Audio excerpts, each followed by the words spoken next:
the Muslims, Jehovah's Witnesses, or anybody else. We're finding that prior to that, this system was established, that one which began even in early Babylon, the dynasty prior even to Nebuchadnezzar. In the 78th chapter of the book of Psalms,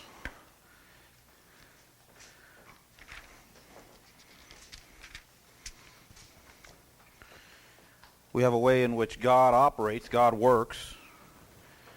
First verse, give ear, O my people, to my law, incline your ears to the words of my mouth. I will open my mouth in a parable, I will utter dark sayings of old, which you have heard and known, and our fathers have told us. Let's stop there. God's system, or God's legacy, passed on to our youngsters and our children, is the way that God established His law or His system to be communicated. And there's no other way this is done. We've talked about it before, but in the book of Malachi, he makes it plain. Jesus himself saying that there was none greater prophet than John the Baptist. When I consider the Old Testament, I've read it, and I read about Isaiah, I read about Elijah, I read about Jeremiah, I read about Ezekiel, you read about the prophets. I could think of some prophets that seemingly in my eyes did greater things or said greater things than John the Baptist. In fact, when I look at John the Baptist, his role and his job was defined very easily when he says, I'm he that came to make the crooked road straight to proclaim the day of the Lord. There's one coming. Doesn't that sound like an easier job than Jeremiah's? I mean, Jeremiah's out there crying. He's the only one crying. Man, when you look at Elijah, he's out there alone. When you look at these prophets of the Old Testament, Abraham who's told to walk, Moses who's told he'll be the deliverer, when you read about these guys, you seem to think that their role at least was bigger, but Jesus says, none better than John the Baptist. John the Baptist, and again, I'm not going to argue with Jesus, but John the Baptist was the fulfillment of that individual that Malachi said would come before the day of the Lord, that it would be an Elijah, that there would be a prophet who would come turn the hearts of the fathers back to the sons. Now again, God the Father sends His Son Jesus, and this is His message. God so loved the world, He sent His Son. Everything Jesus knew, He said, I heard my Father say. And Jesus came to reestablish that which was lost. That system which clearly tells us that it's essential for us, especially as parents, to see to it that our kids understand and learn the legacy of God by our teaching them not only the history of this book, but the history and the legacy of God in our lives. In the same way we point back to the Red Sea for the Israelites, in the same way we can point back to the deliverance of Israel and the walls of Jericho fall. And those are great stories for kids. But just as easily as we point to those things, God expects us to communicate to them the deliverance of God in our lives. This is what makes God real to them. He says, give ear, my people, to my law, incline your ears to the words of my mouth. I'll open my mouth in a parable, I'll utter dark sayings of old, which we have heard and known, and our fathers have told us. So this speaks literally of the system by which God and His people maintain relationship. So, when God speaks in His Word concerning the role of parents and their children, here in Psalm 78, now, some of your Bibles have references. I wrote mine in on the side, but if you read in Deuteronomy, the 4th chapter, same thing is told. When you read in the book of Deuteronomy, the 6th chapter, you'll find that God had told the children of Israel to repeat these things to their sons. When we read the book of Exodus, and you start reading in that 12th chapter, even the Passover had been instituted to say, you'll keep this forever, and you got to teach this to your kids, to all their generations. This is God's system. Now, God speaks, and what God expects us to do as parents, namely fathers, is to transmit it to our children in the form of a historic word. This is what happened. This is how it happened. This is how God brought deliverance. In the last days, Elijah comes. And what's Elijah's job? Elijah is going to turn the hearts of the fathers to the son. And I know this sounds repetitive, this sounds redundant, but I want you to understand this is the message of the last days, not this revival bull crap that everybody preaches about. It's not this happy, God's going to bring the money into the body of Christ. Screw that. All right? Yeah, you'd be surprised how many times I got to give the finger to the television when I'm watching these idiots. God's going to prosper his people. This is the signs of the last days. We serve the God who can multiply bread and fish. What makes you think he wants you to have a bag full of money? Huh? Dr. Haygood said you got to be careful because they tell everybody they're prospering, but there's only one guy with the Learjet. Huh? So God's system is the communication of faith through the history of what God has said. That's why he says, I'll open my mouth, I'm going to utter dark sayings of old. What's he saying? I'm going to teach you what the things that have happened.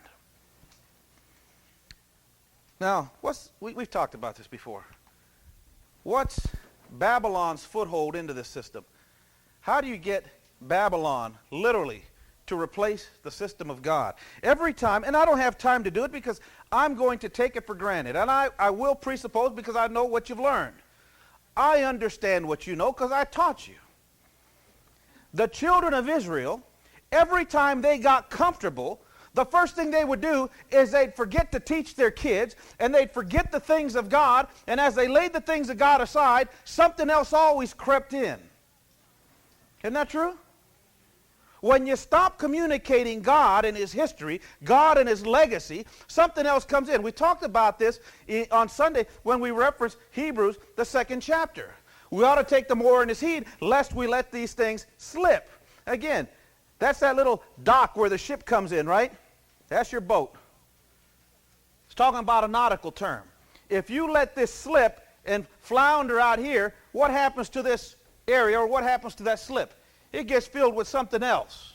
All right? So if we allow the legacy of God to slip from our hearts, what fills that? Some other junk, some other ideas, some other philosophies, some other history. And again, when we talk about history, again, depends on who's telling it. It's his story.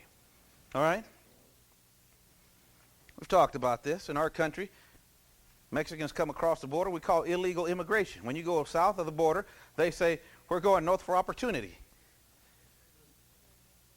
10 years from now, both histories will differ. Unfortunately, one nation will suffer for it. Depends on who's telling the story. God's idea is to maintain his story. And if we allow his story to slip, if we allow people to tell us things like, well, the Bible's antiquated, it wasn't written for us today, what happens? You ain't going to read it. If your kids are told there's some amoeba splashed out of the water and grew legs, huh? And eventually grew a tail, started swinging from trees upside down. You think they're going to believe that Adam and Eve business anymore? Huh? Now see, this concerns me because there's a lot of parents who just don't care. They just send their kids off to school with their sack lunch and tell them, have a good day. And they never ask them, sit down and tell them, what'd you learn in school today? What was the crap they spooned into your hearts today? Huh? It sickens me to drive by elementary schools and see flags and, no drug messages on a chain link fence. It sickens me to see that. Because kids politically don't have any idea. Nor are they aware of the impacts of drugs, but they're told to do that. Instead of going to school to learn to read, write, and do math, they're out there just doing stupid stuff. Now, how do you like the idea of some teacher laying an agenda on a kid ain't old enough to know what it is? Yet this is what happens. If we allow God's history to slip out, another history slips in. Now, the children of Israel, every time they got comfortable somewhere and they lost the legacy of God, what happened to them? They got the daylights beat out of them. They got whooped. They got beat.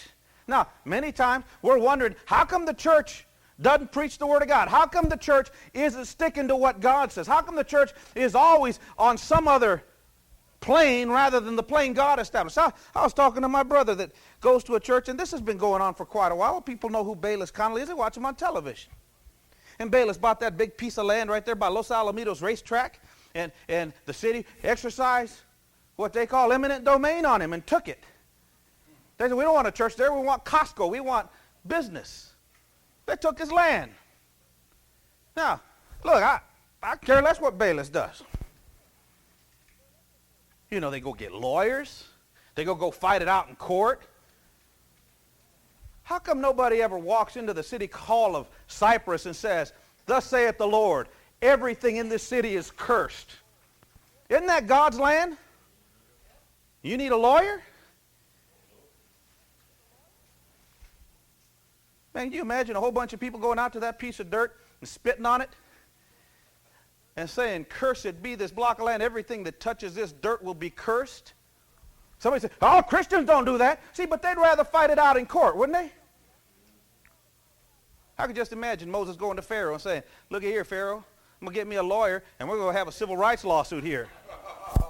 And we're going to fight for our land. We're going to fight for more straw for the brick, because we don't want to be liable when your structures fall. No, I'm just telling you, something's obviously slipped if people don't know how to fight the way God used to. Ain't no stinking lawyer. What are they going to do to you? I guarantee you, if we buy land and somebody says it's ours, I'm not Isaac. I'm not going to walk away and say, oh, okay, don't worry about it, it's cool. If we spend God's money on that land, I don't care what anybody says. That's God's. Ain't nobody going to take it. They want to play that game, exercise domain. There ain't nothing wrong with walking into city council chambers and telling them they're all going to die. Hey, look, I don't care what kind of unbeliever you are. You walk in with a boatload of people and say, y'all going to die, and I'm praying for it. It's going to be slow and ugly. And your children, and your mothers, and your mother's mother. Thus saith the Lord. And I'm going to pray every day for this. I don't care what kind of unbelievers they are. Man, every time they stub their toe, they're going to think about you. And one day they're going to give you back your land and more.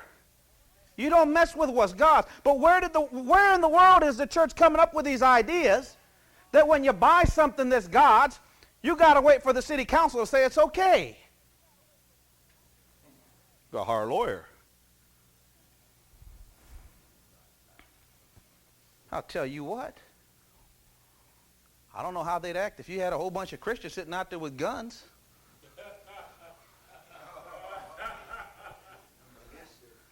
Well, I'm just saying, look, man, if I bought it, it's mine. You ain't taking nothing. Says, what you doing? This is God's. Now somebody says, are you crazy? No, I read this book, and you don't give away what's God's. Maybe it's a good thing I ain't Bayless.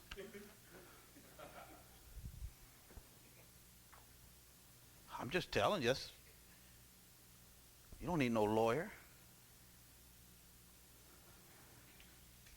Could you imagine walking into city council and telling them that, man, I hope everything in this city dries up? You imagine running around that city telling everybody that you don't care what happens, you hope the city goes broke? Hope you lose all your money overnight. Next plane crash, right here. You imagine what them fellas from Costco gonna think? Huh?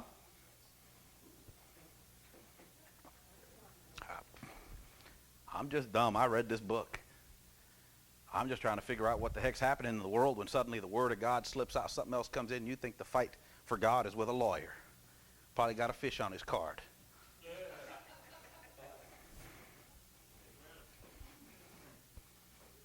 Got to sit there and listen to this tragic story. Everybody, oh, boo-hoo.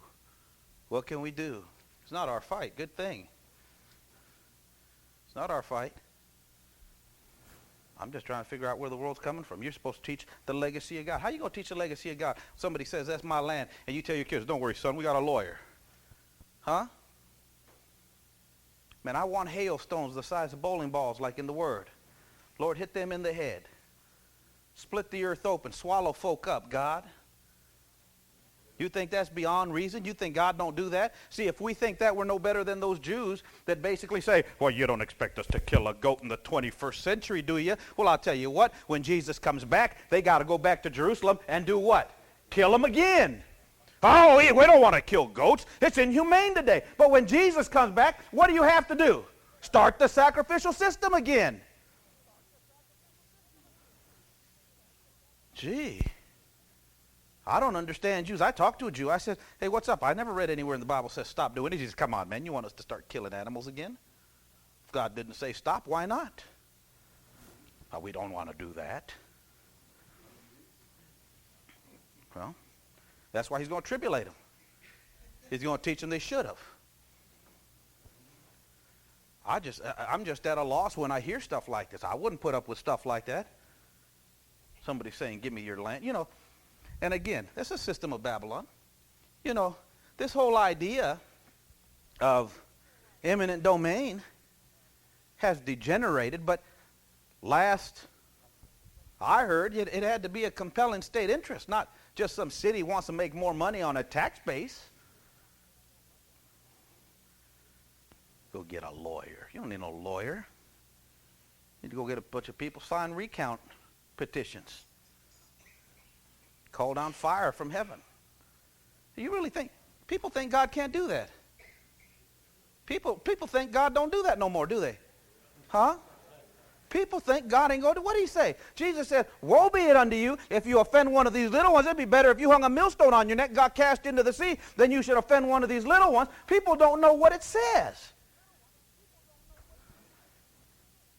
Jesus said, don't offend them, because their angels always do behold the face of their Father in heaven.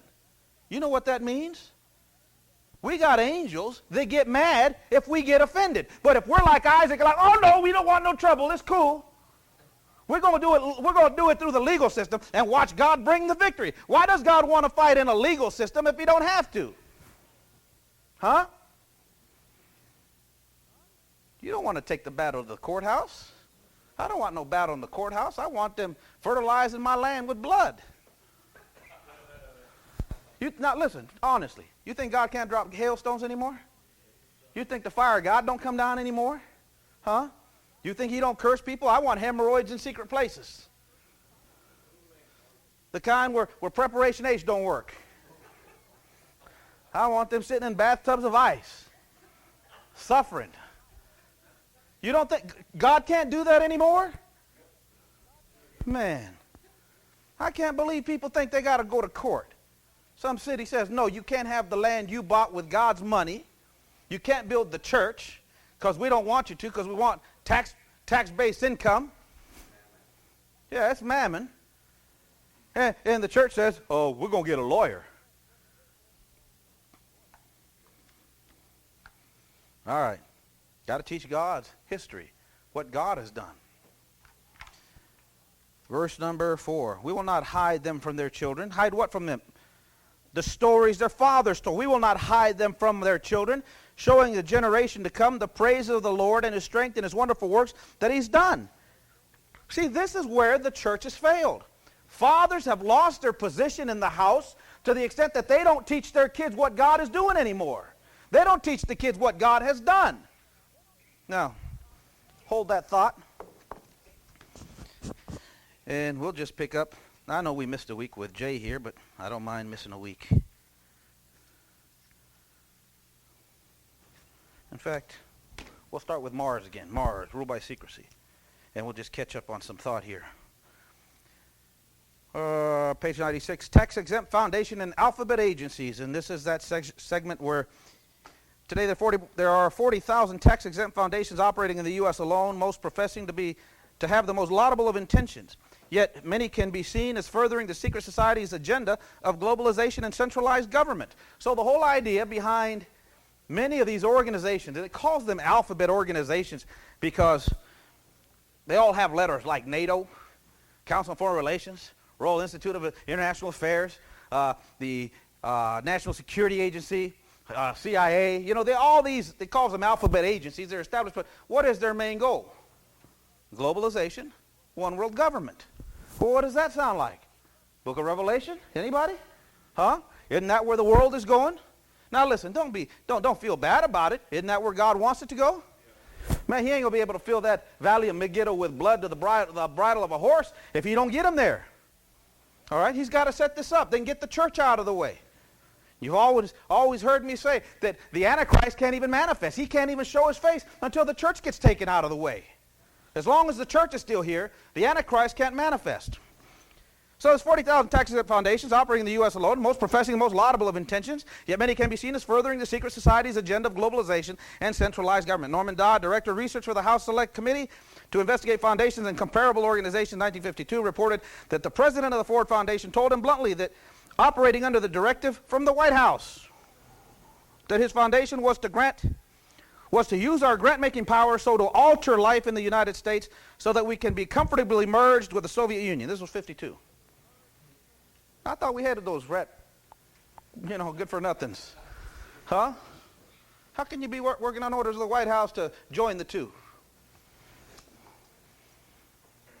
Somebody should have told me that, and I wouldn't have got under my desk and showed everybody my butt. Last Friday every month, they used to have the air raid siren. You used to have to climb under your desk and do that duck and cover. You just hoped that pretty girl was in front of you with a dress.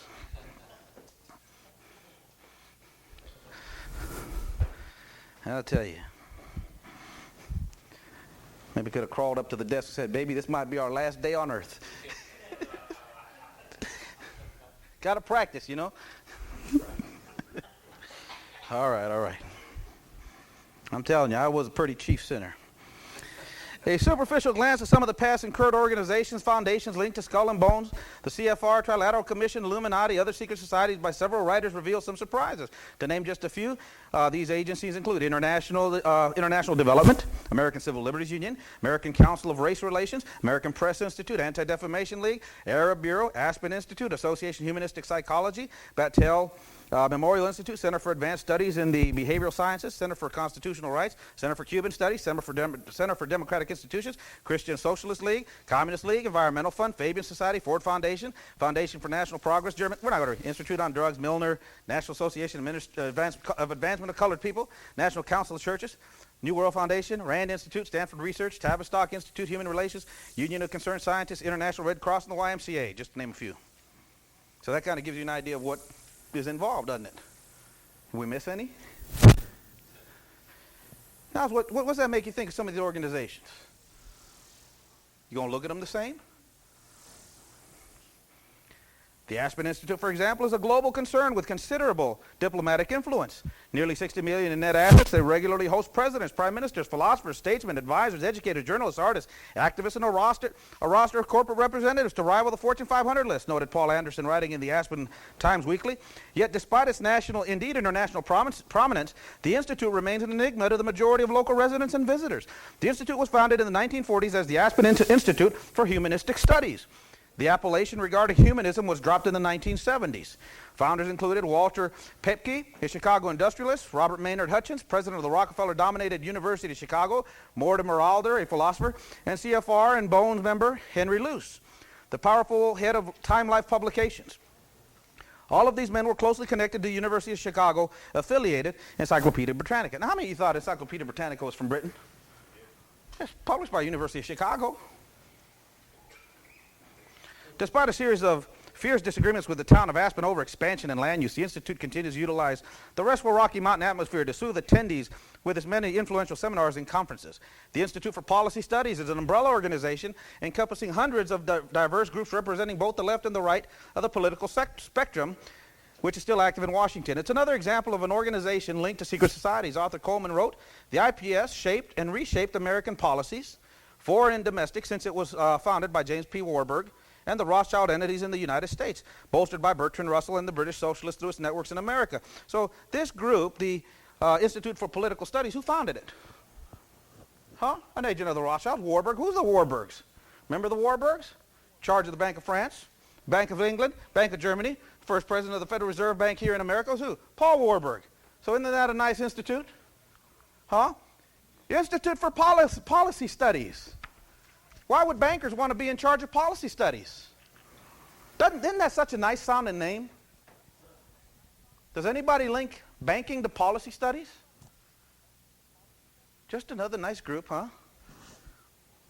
The IPS has shaped and reshaped United States policy as foreign and domestic since it was founded by James P. Warburg and the Rothschild entities in the United States, bolstered by Bertrand Russell and the British Socialist Students Networks in America. The objective of the IPS came from an agenda laid down by the British Round Table.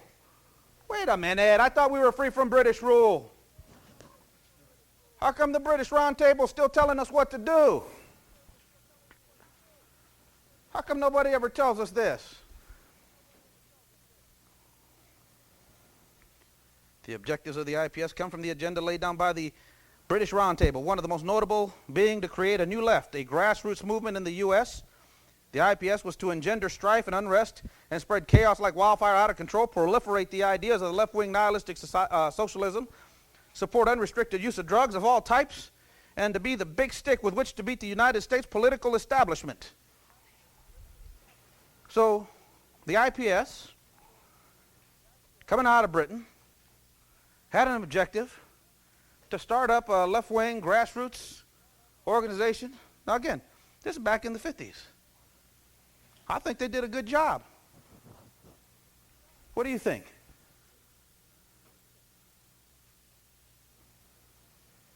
To engender strife and unrest and spread like chaos. Isn't that what happened in the 60s in the universities? Huh? Ain't never been the same since, have they? Proliferate the idea of drug use. I think that worked. And be the big stick which is used to beat United States political establishment. Does everybody hate politicians?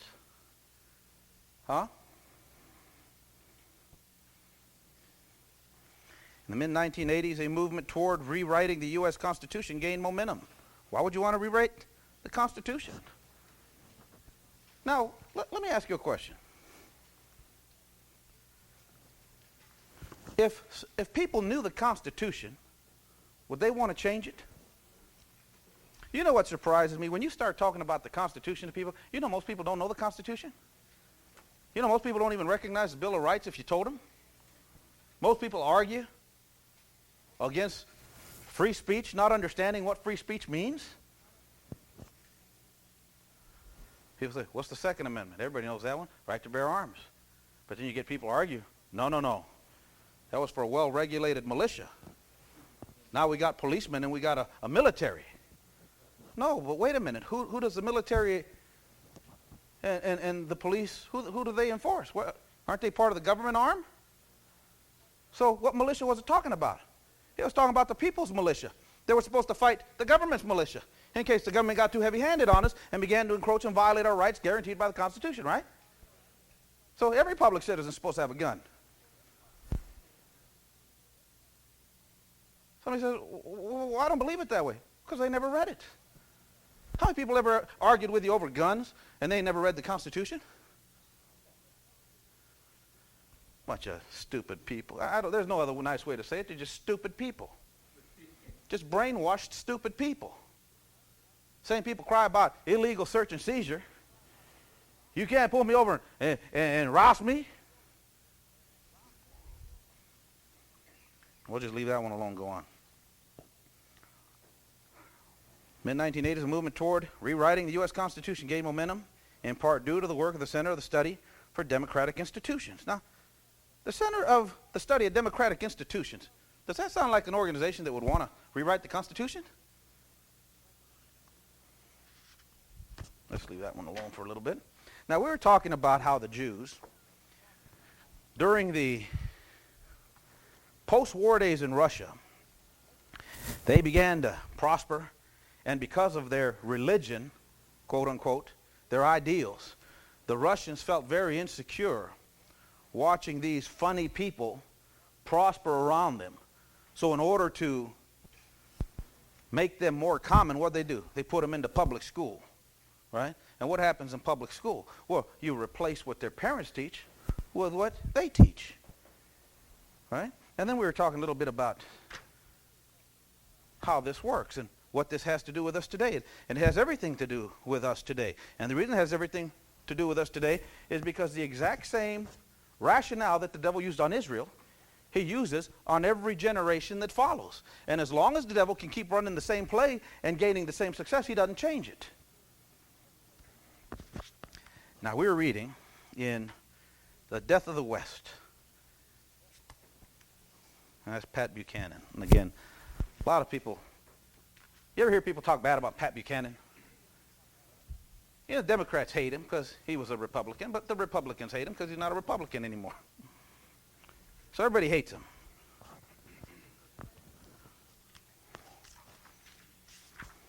Now, we were reading about how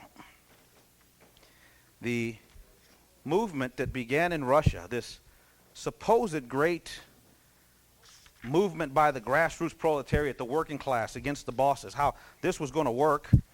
But when the time to literally take their role in history occurred, they never rose up. Two of Marx's disciples now advance an explanation, page 75, if you ever want to grab this. Two of Marx's disciples now advance an explanation. Marx was wrong. Capitalism was not impoverishing the workers.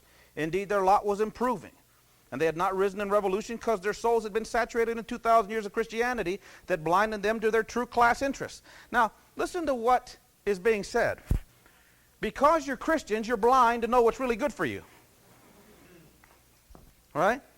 They're trying to explain why Karl Marx, why Engels, they're trying to explain why Lenin, they're trying to explain why this Bolshevik, this great Russian Revolution, when the people were supposed to rise up and take power from the bosses, why when it was chance time to do it, they failed. And the rationale is they've had 2,000 years of Christianity put into them, and they didn't recognize it. Because we know what happened. During this war, what happened was nationalism took over. Kind of like what happened in our country after September 11th. You know, people in the universities went bonkers. These professors that so thought that they had brainwashed the public, the minute the World Trade Center gets blown up, flags go up everywhere. Here's what it says. Unless and until Christianity in Western culture, the immune system of capitalism are uprooted, the soul of the Western man, Marxism, could not take root. The revelation would be betrayed by the workers, in whose name it was to be fought. In biblical terms, in the words of Marx, the seed of the revolution had fallen on rock-hard Christian soil and died. Wagering everything on the working class, the Marxists had bet on the wrong horse. So the reasons given by these Marxists as to why this great Russian Revolution never happened was because they had 2,000 years of Christianity in them. And you cannot overthrow capitalism because the support of capitalism is what? Christianity. Now listen, if you got to depend on the government to give you stuff, where's God? But if you're like Jacob and you say, I trust in the Lord to provide, even though somebody gives you a raw deal like Laban that tried to cheat him, you get the speckled cows. We'll see which ones grow. What does God do for you? Huh? When the Jews are given the worst of the bread in Babylon, they're given the worst of the meals because they say, we ain't going to eat the king's dainties, we're just going to eat beans. What happens to the Jews in Babylon? They end up wiser, smarter, and in better health. Isn't that a form of capitalism? I'll take care of myself. You leave me and my God alone, and we'll see who makes more money. Huh? You try to invent something, and I'll ask God to give me inventions, and we'll see who makes more and better stuff. Huh? The first dissenting disciple was a Hungarian George Lukács, and we talked about this. An agent of the Comintern, whose history and class consciousness, that was his book, had brought him recognition as a Marxist theorist rival to Marx himself. He says, I saw the revolutionary destruction of society as the one and only solution. So, in order for Marxism, for this ideal of communism, which is basically just communism is just another form of humanism. I'm in charge, I'm going to take care of the people, we will govern ourselves, and everybody will have, nobody will be richer, nobody will be poorer, it will be equity, right? That's basically what communism is, right? So who needs God? By the way, what was it that the Russians, or what was it that this communist doctrine really borne out into the world? What did they say? They say, God is a crutch to the weak, religion is the dope or the opiate of the masses, right? Isn't that what they said? And then they actually came up with a statement that people later quoted in the 60s, God is dead. So does it take much in terms of brains to figure out what this type of system is about? Huh? He says a worldwide overturning of values cannot take place without the annihilation of the old values and the creation of new ones by the revolutionaries. So in order to overturn a system, what do you have to do? You have to pull the values out from a group or from a target group of people, don't you? As Deputy Commissar for the Culture of Bela Kun's regime, Lukács put his self-described demonic ideas into action by what became known as cultural terrorism. As part of his terrorism, he instituted a radical sex education program in Hungarian schools. Children were instructed in free love, sexual intercourse, archaic nature of the middle-class family codes, the outdatedness of monogamy, and the irrelevance of religion, which deprives men of all pleasures. Women, too, were called to rebel against the sexual mores of the time. Does that sound like Hungary to you, or does that sound like the U.S.? Huh? Now listen, this is for people who think, nah, there ain't nobody thinking of things like that and implementing it. Because people say that. Come on, Daniel, you really believe somebody had the kind of foresight? Listen, these people were so committed to their cause, they knew they would die and never see the day it happened, but did it happen? You know, I grew up during the time when we used to sing God Bless America in school. You know, today kids don't even know that song. We used to have to stand up, salute the flag, and sing America the Beautiful. Ask your kids if they know the words to America the Beautiful, because they don't think America's beautiful anymore. Now, could you imagine teachers that don't believe America's beautiful? Think about that one. Did anybody else in here have to sing America the Beautiful? Now, you grow up and you start to appreciate it. Don't you understand and don't you agree that America is a beautiful place? So how come teachers don't think it's beautiful anymore and don't want the kids to sing it?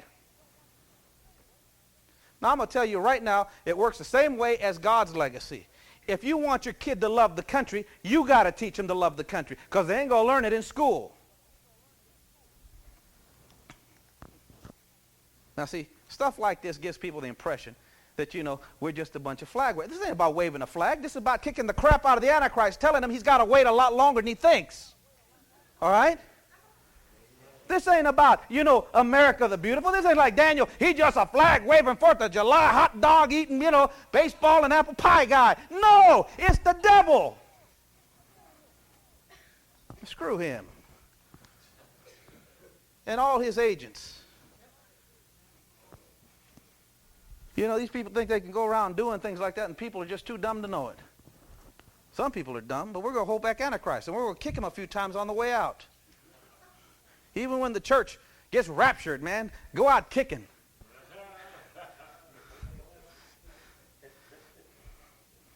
So this guy wants to set up cultural terrorism. Now, what is cultural terrorism? Radical sex education programs. We got those here? Listen, I'm going to tell you right now, your kid can go get rubbers from the counselor, and they don't even got to. Now, we'll go on. You figure it out later. Lukács' purpose in promoting licentiousness among women and children was to destroy the family, the core institution of Christianity and Western culture. So in order to destroy Western culture and bring in this ideal of socialism and everybody's the same and equality and, you know, everybody, you know, is equal, which isn't true, by the way, and I say it over and over, and I want that to get in your heads. And I know we get all bent out of shape because we got color on our skin. And there's a lot of us that got color on our skin that, you know, we just don't like the idea.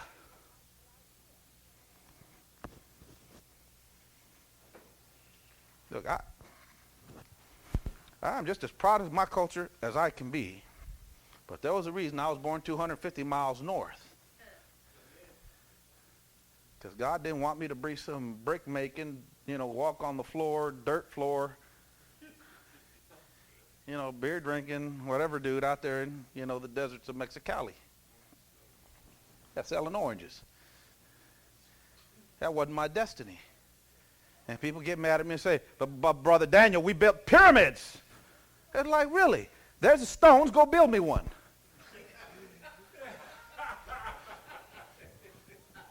can't even master simple algebra, and they want to tell me about the minds tracking the stars and knowing pi. You don't even know what pi is.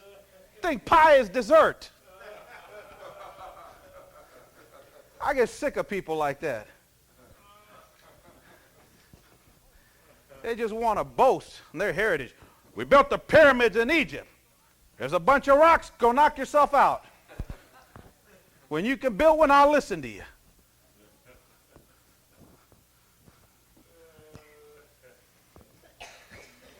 How come nobody ever tells you about the pyramids in Thailand and the Philippines? Who made those? Huh? We don't want to talk about those.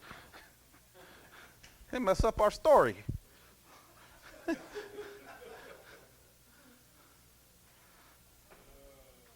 The purpose in promoting licentiousness among women and children is to destroy the family. So when we talk about women's lib, do you really think women's lib is about women's lib? Huh? Really, ladies, I mean, I know you're here. I venture to say that none of you identify to those lesbians that protest. Huh? And don't try to get mad at me because I said they're lesbians. They are. Look at them. I ain't stupid.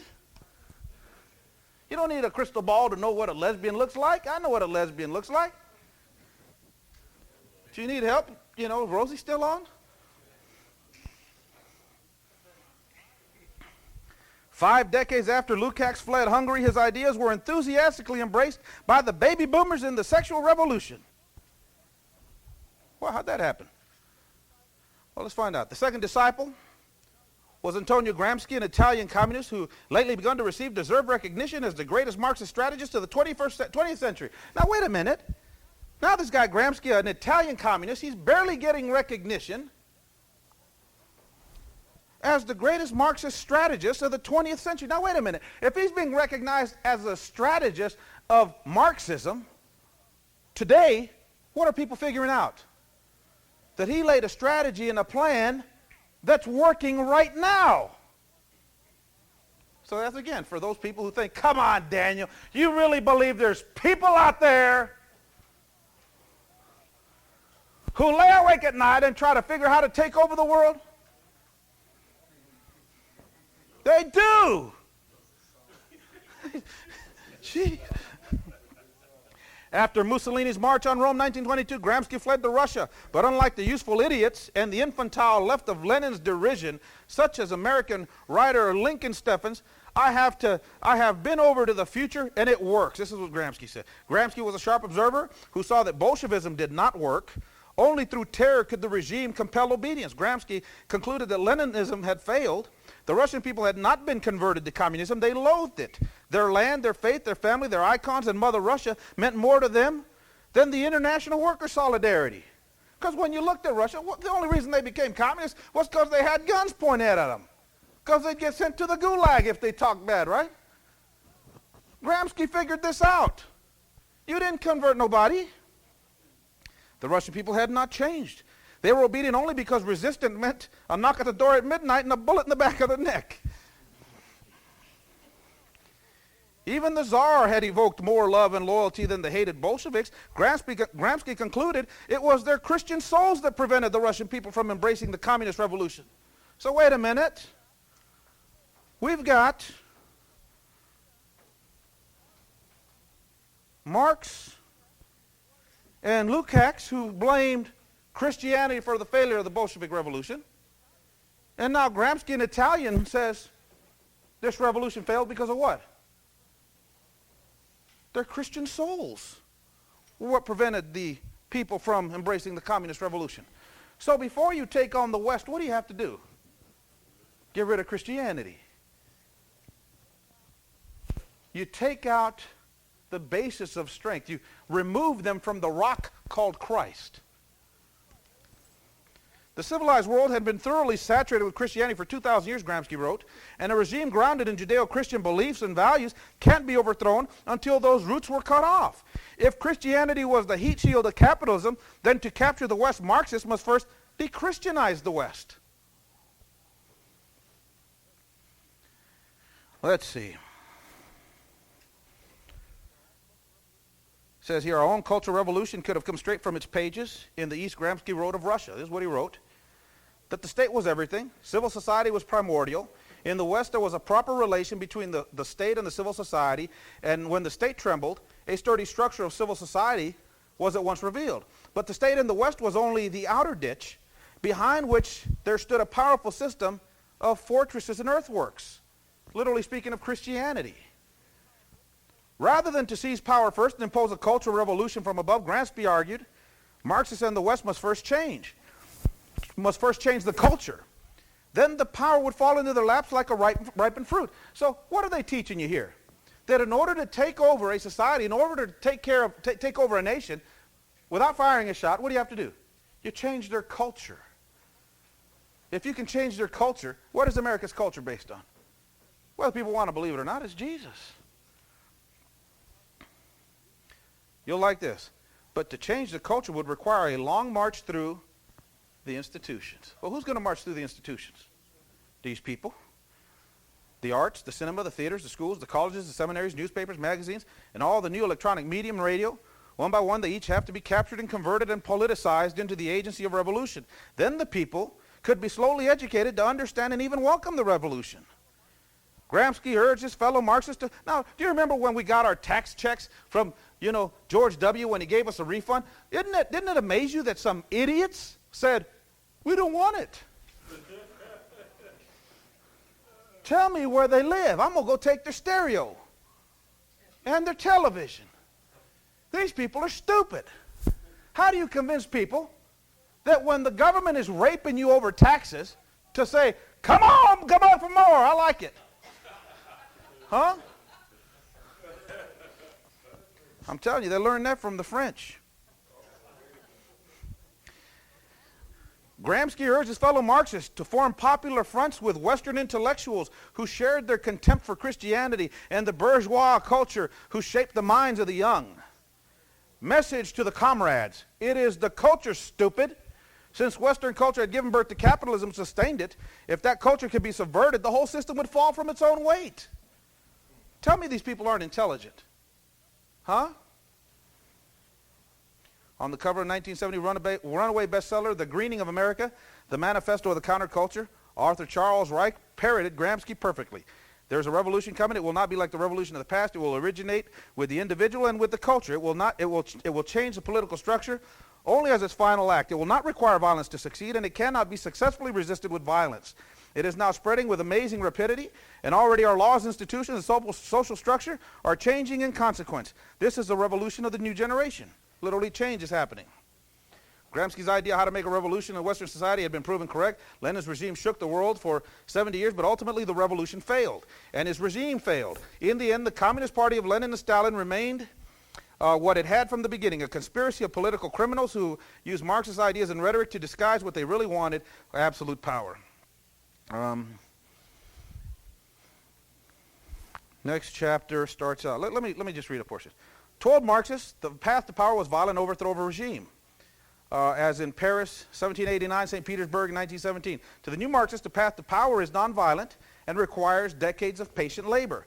Victory would come only after Christian beliefs had died in the souls of Western man, and that would happen only after institutions of culture and education had been captured and conscripted by allies and agents of the revolution. So how do you take over the West? You take over the schools, right? You take over the music. You take over the movies. Now, you always hear me complain. How come the women always have to save the men in the movies nowadays? How come none of the kids in the children's store? I'm telling you, I got a million kid videos, and I get pissed off watching these because they never have a dad. And if they got a dad, he's a bleep, bleep, bleep. Trust me, I knew what I was going to say. You ever notice that? Huh? Forrest Gump, you got to be retarded. The only father in the movie molested the girl. Huh? I was talking to Jay Louvier the other day. I like his Simba sermon. But I always question, why the heck did Nala need Simba to beat the crap out of Scar when Nala can beat up Simba? Huh? Isn't that something? She beat him up when he was a cub, and she beat him up when he was a lion. How come she didn't whoop the hyenas? They're like a woman. Huh? I always want to get the guy in danger. Tell me that these people don't control things. Huh?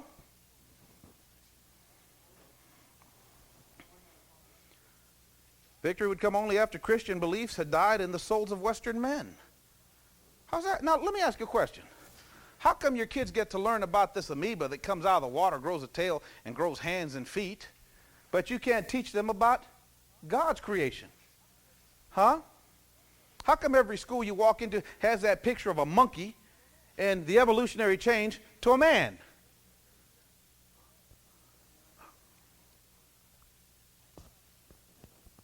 How come in school, why, have you noticed that there is a blatant attack on what they call dead old white men?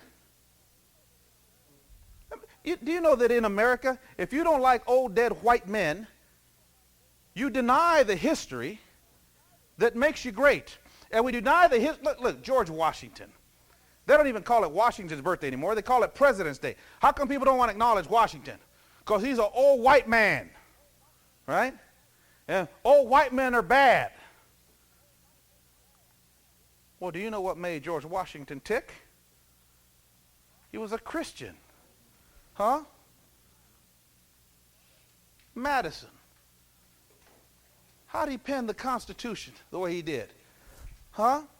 He was a Christian. These people, these guys were old white guys, and they were flawed like any other. Listen, aren't these guys in the Bible, aren't they flawed too? King David, the apple of God's eye, aren't they all flawed? The prophets were flawed. So these fellows that framed the Constitution and literally give birth to the greatest nation the world has ever known, is there anybody in the world that has done more for Christianity than America? Is there anybody in the world who helps and, let's say, on the front of poverty, helps more nations, more people, feeds more starving people than the U.S.? Sends more missionaries, Bibles anywhere in the world? See, this is why I get mad. You see this idiot Angelina Jolie, they're going to give her a humanitarian award? And she just shows up? How many Christian organizations are operating in those countries and nobody talks about them? Huh? Astro Vincent all over Haiti, ain't nobody giving him a humanitarian award, and he should, I mean, if it was me, I'd have left. Pride Matopi don't have to live in a place like Mozambique that's war-torn, taking care of orphans. How come nobody gives him an award? When a white man travels abroad, like Reinhard Bonnke, and preaches the gospel all over Africa to tent loads of 100,000 people and feeds them and helps, how come nobody gives him a humanitarian award? Then you got a movie star, some dummy, ding-a-ling, entertainer, not intellectual, entertainer. She gets a humanitarian award? Tell me the world ain't twisted. Huh? And people like this? People like this stuff? You'll like this. About the same time, music critic Theodore Adorno, a psychologist, Eric Fromm, the sociologist William Reich joined the Frankfurt School. You don't like this part. In 1933, history was rudely interrupted. Adolf Hitler ascended to power in Berlin, and as the leading lights of the Frankfurt School were Jewish and Marxist, they weren't a good fit for the Third Reich. The Frankfurt School packed up its ideology and fled to America. Well, wait a minute. So you got this school whose only ideology is to take Christianity out and take out Western culture and turn us all into socialists. When suddenly Hitler comes to power because they're Jews, predominantly again, and Marxists, they say, we ain't going to get along good here in this Third Reich with Hitler. Let's leave. So where they come? To America. Also departing was graduate student by the name of Herbert Mankiewicz. And anybody that understands or that reads sociology knows who Mankiewicz is, who Marcuse is. With the assistance of Columbia University. Anybody know where Columbia University is? Prestigious law university. New York. With the assistance of Columbia University, they set up the new Frankfurt School in New York City and redirected their talents and energies to undermining the culture of the country that gave them refuge. That'd be like you let a house guest come in and their sole agenda is to destroy your house. How does that happen? If people knew these guys were coming in to do that, you think they'd let them in? Among the new weapons of cultural conflict, the Frankfurt School developed critical theory. Now, you know you cannot graduate from the university without logic courses or what they call critical thinking. Anybody ever take those courses? You can't get your degree. You can't go anywhere if you don't take a critical thinking or logic class. And you remember what those classes were about, right? They tell you, we'll teach you how to logically argue. And we're going to teach you how to critically think. And they set up something that they call, I'm trying to remember what the word for it was. How to spot fallacy. Y'all remember that? And really, when you sat in that class, weren't you thinking, we're all going to become a bunch of smartasses? Because somebody's going to state a premise and you're going to say, but that doesn't, right, the straw man theory, huh? Yeah, Eddie remembers. You're going to apply theories of fallacy to it and challenge everything, right? So if somebody says, Jesus died and resurrected for you, somebody says, that might be how you feel.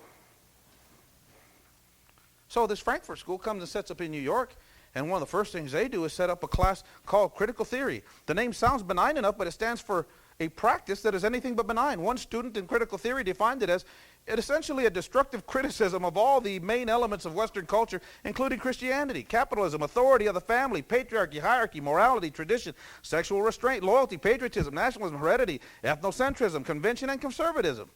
Using critical theory, for example, the cultural Marxist repeats the charge that the West is guilty of genocidal crimes against every civilization and culture it's encountered.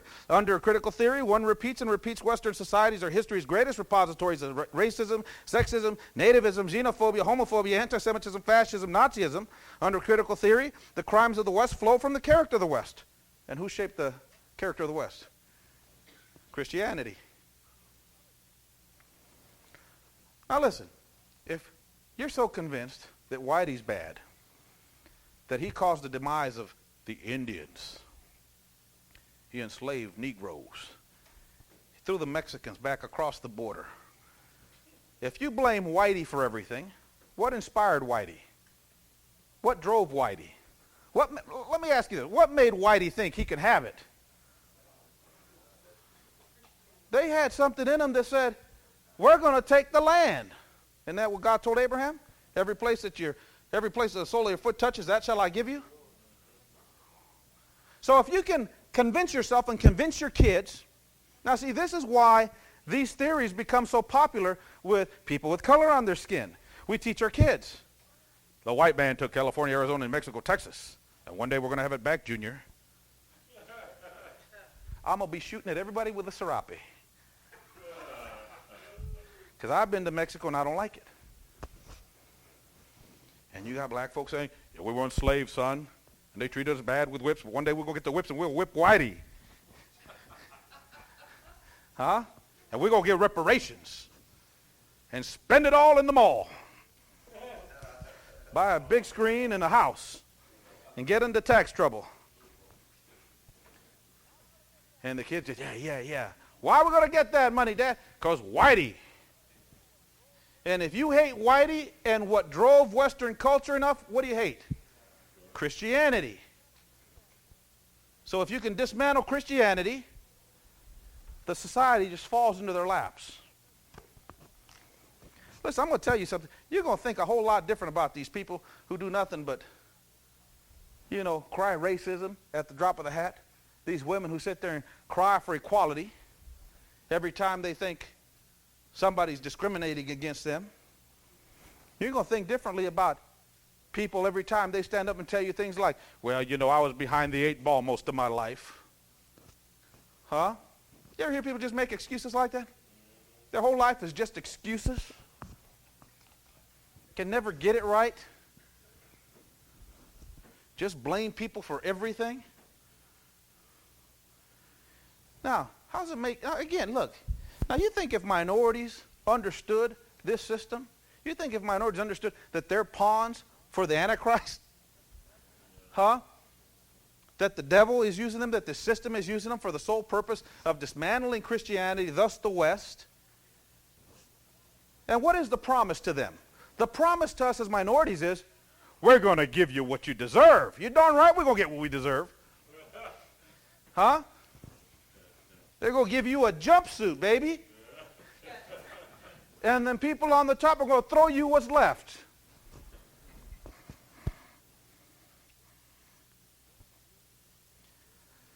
Critical theory eventually includes or induces cultural pessimism, a sense of alienation, hopelessness, despair, where even though prosperous and free, people come to see it as a society and a country that's oppressive, evil, and unworthy of its loyalty and love. Now, you think people didn't think about this, did you? You think people don't believe this? We'll stop there here. I know we're almost out of time, but Inside American Education, Thomas Sowell. We were reading about brainwashing agendas. Remember that? Teachers want to brainwash your kids.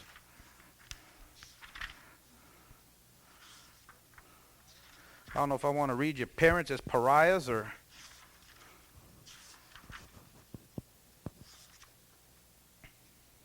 All right, let's talk about this.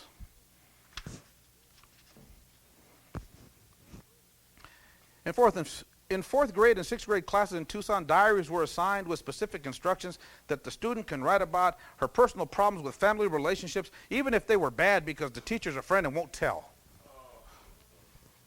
Your kid ever comes home with an assignment that says, tell me about your parents, you need to pull the belt out or sit down and have an honest talk with them, or you go to the school and you get in that teacher's face and you tell that... All right, we'll stop there. Similar assurances of confidentiality from parents were made in New Hampshire, though the sharing of these diaries in the group meant that family confidences were betrayed to strangers. There's no special program to which such practices are confined. While these diaries were assigned in health classes in Oregon and New Hampshire and various other places, they've also been assigned in history, English, and social study classes. In the Orwellian newspeak, widely found among advocates of psychological conditioning programs, does that sound like school to you? Why are they calling school psychological conditioning programs? That doesn't bother people. The teachers go to seminars to learn to put this on your kids, and then these teachers think they're smarter than you? They wouldn't be teachers if they were smarter than you. In Orwellian newspeak, widely found among advocates of psychological conditioning programs, assignments creating pressure or compulsion to reveal personal and family matters are referred to as opportunities. So when they talk to your kids about opportunities to share, what are they really saying? Tell me about your parents. For example, an opportunity to generate meaningful information about themselves, which can be shared with others. Obviously, people always have opportunity to reveal anything they choose to anyone they choose at any time they choose. But psychological conditioning programs do not provide opportunity, but pressure and compulsion. A leading book on the so-called values clarification, where will clarify your values, approach to the attitude changing likewise refers to giving the student the opportunity to publicly affirm and explain his stand on various issues. During this opportunity, the teacher may ask the student a question about an aspect of his life and values. All this is called helping the students get acquainted with each other on a more personal basis. When the class is further broken down in small groups, this provides students with an opportunity to share on a more intimate basis, that which is called a privacy circle. The author's instruction to the teacher is quantity. Quantity is encouraged. Quantity eventually breeds quality. Among the questions the children were given and an opportunity to answer were the following. What disturbs you about your parents? Would you bring up your children differently from the way you're being brought up? What would you change? As a child, did you ever run away from home? Did you ever want to? Who's the boss in your family? Do you believe in God? How do you feel about homosexuality? Do you have any brothers and sisters? How do you get along? What is the saddest day you can remember? Is there something you once did that you're ashamed of? In addition to these questions, students have an opportunity to tell such things as, describe the time of your greatest despair. Tell where you stand on the topic of masturbation. Reveal who in your family brings you the greatest sadness and why. Then share who brings you the greatest joy. Tell me some of the ways you'll be a better parent than your own parents are. Tell something about a frightening sexual experience. What the hell kind of sexual experience did a kid have? This book is not unique in asking such questions. Another values clarification book has blanks to fill in, such as, someone in my family really gets me angry is... Yeah, I know the answer to that one if my kids answered. But Dad, someone in my family who really gets me angry is blank. Who else is in there? I feel ashamed when blank. The U.S. Department of Health, Education, and Welfare in 1979 produced a questionnaire for health education, which included these questions. How often do you masturbate, play with yourself sexually? How often do you normally engage in the light of petting, playing with a girl's breasts? How often do you normally engage in heavy petting, playing with the girl's vagina and the area around it?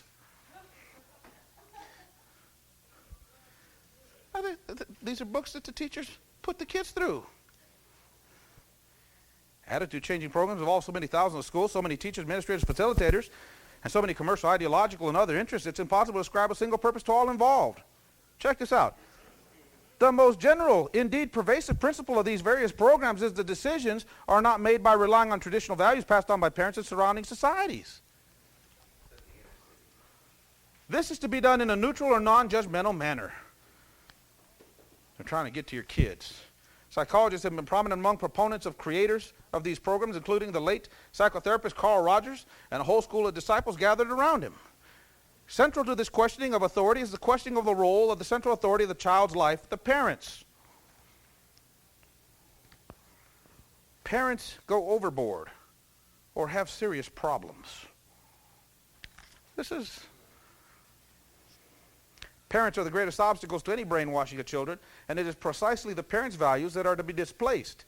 If parents cannot be gotten out of the picture, or at least moved out of the periphery, the whole brainwashing operation is jeopardized.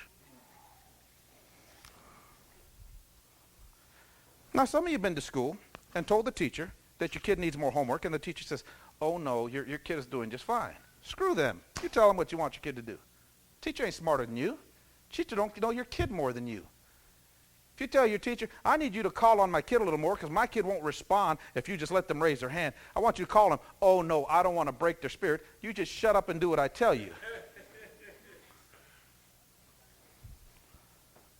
If I ever hear you talking to my daughter about me, I'm coming to get you.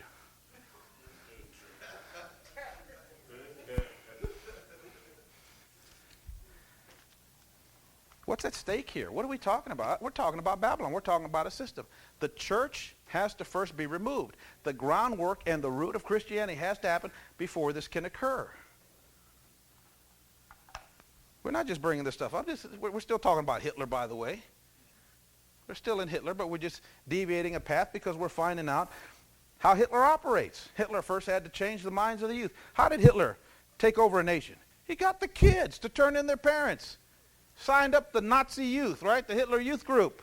And what they do, they ran around. Now, you notice, it's kind of like what happened with the Khmer Rouge. You know, the Khmer Rouge couldn't get a bunch of old people to say, now let's go out and re-educate people. What does that mean? That they're going to change like us and we kill them. You think old people are going to kill folk? You go get a bunch of dumb 14-year-olds, and what'd you do? Y'all know about the killing fields of Cambodia, right? Khmer Rouge takes power. What'd they do? Just killed everybody. You got glasses? Yeah, that means you read. Boom. You do it with kids. How do you overturn a nation? You get the kids. Now, you starting to understand why in Malachi, you say, I got to send Elijah. What's Elijah going to do? Turn the parents, turn the hearts of the fathers back to the kids? Why does that have to happen? You can't turn the kids back to Jesus if the fathers don't turn. And if the fathers don't understand this system, what's going to happen? This system's going to get your kids. And people don't understand that. The system's going to get your kids. The system is going to feed all this crap into your kid, and your kid's going to come home and think you're a yo-yo. Huh? The kid comes home and he thinks you're a jerk, thinks you don't understand. I don't want you watching that crap on TV, son. It's not good. Well, my teacher says it is. Well, your teacher's an idiot. Let's go to her house. Let's look at that bum she calls a boyfriend that lives with her. Why you think you don't marry her, Brianna? Because everybody knows if it flies, if it floats, and the other F, you don't buy it, you rent it.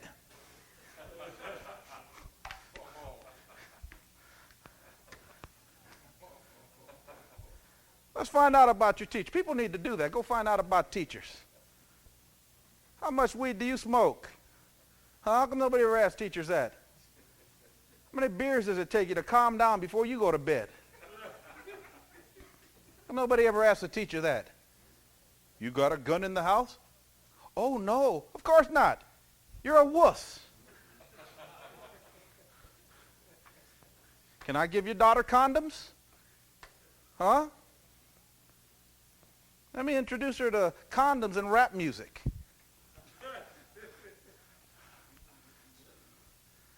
How do you think the teachers will like that? Hey, it's a good thing I ain't Bayless Connolly. I'm just telling you, this is the system. Any questions? Y'all getting something out of this? Y'all starting to understand Babylon, why God